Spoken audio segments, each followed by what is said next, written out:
I was a small-town cop in Missouri once, the kind of place where folks still left their doors unlocked and every face was familiar at the diner. The county was called Reddick Hollow, a wide patch of farmland hemmed in by endless woods. We didn't get much action out there, a bar fight now and then, a runaway cow, maybe a drunk driver. But that changed one summer night in 1997, when the radio crackled with a call I'll never forget. Unit 3, report of a disturbance near mile marker 12, Old Lambert Place. The Lambert Place had been abandoned for over 30 years. The house was a rotting farmhouse out in the trees, its windows black and empty like sockets. Teenagers sometimes dared each other to go inside, but that night, the caller wasn't a kid.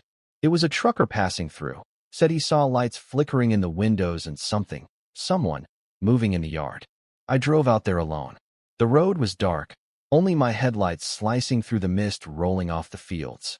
When I reached the gate, the chain that used to hang across the drive was snapped clean in half, like something big had pushed through. I radioed it in, got nothing but static. That was the first time I remember feeling something was wrong. Not wrong in the way a cop knows, but wrong in a deeper sense, like the earth itself was holding its breath.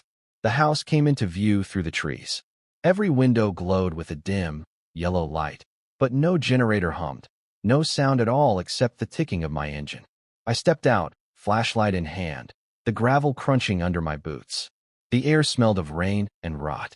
My beam cut across the porch, and that's when I saw the first thing that made my stomach drop. There were handprints all over the door. Small ones. Dozens of them. And every single one was blackened, like they'd been burned into the wood. I called out, "Sheriff's Department. Anybody in there?" Silence. Then, a sound upstairs. Slow footsteps, moving from one end of the house to the other. I pushed inside. The floor groaned under me. The wallpaper peeled in long, curling strips. The lights I'd seen outside weren't lights at all. They were candles, hundreds of them, lined along the walls and stairs, wax dripping down like white blood. I could feel the heat from them, but the air was ice cold. "Who's there?"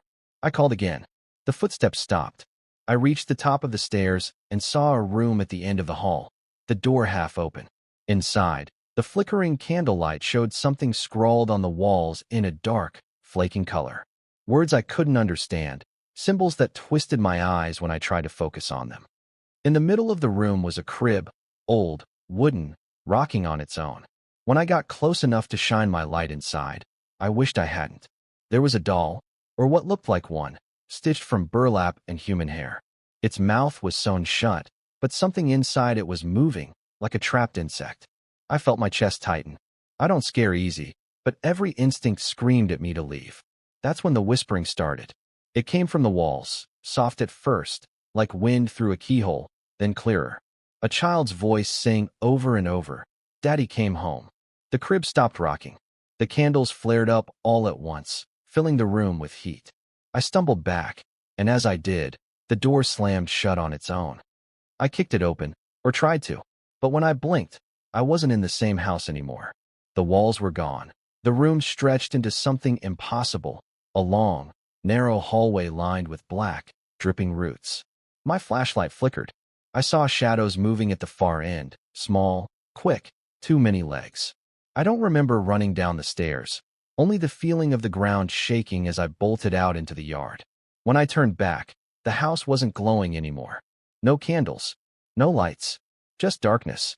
I got in my cruiser and peeled out of there, tires spitting gravel. The report I filed said no evidence found. I told myself the candles were some kids messing around. Told myself the whispers were wind and the doll was nothing but old rags. I told myself a lot of things to sleep at night.